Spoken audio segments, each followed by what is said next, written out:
À ce jour, en Côte d'Ivoire, 1571 cas confirmés, 742 guéris, 20 décès malheureusement.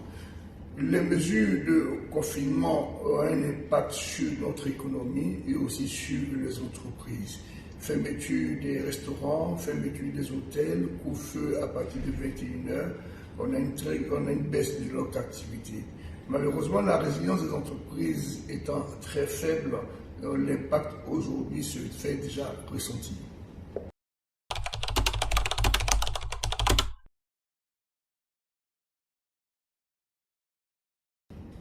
Pour continuer les activités, le secteur privé et local a adopté déjà le télétravail.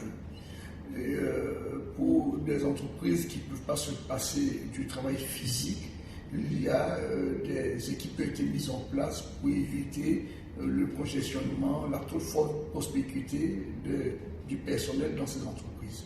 Respect des mesures de distanciation dans les entreprises. Pour ce qui concerne les difficultés, la première, la plus importante, c'est le manque criard de trésorerie. Et ceci porte un grand coup aux entreprises ivoiriennes.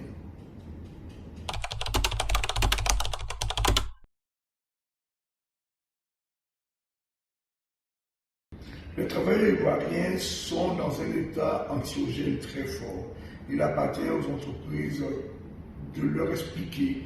Bien sûr, le Covid est une pandémie très grave, mais on sait la soigner. Le nombre de décès est relativement faible en Côte d'Ivoire et de ne pas stigmatiser à la fois les personnes qui ont été infectées et le lieu dans lequel ces personnes ont été, pour pouvoir motiver les gens à reprendre progressivement le travail. La deuxième chose, c'est la peur dans laquelle se trouvent les collaborateurs de conseil qui seront licenciés dès la reprise. C'est de les rassurer et d'accompagner le gouvernement dans sa politique de maintien des emplois.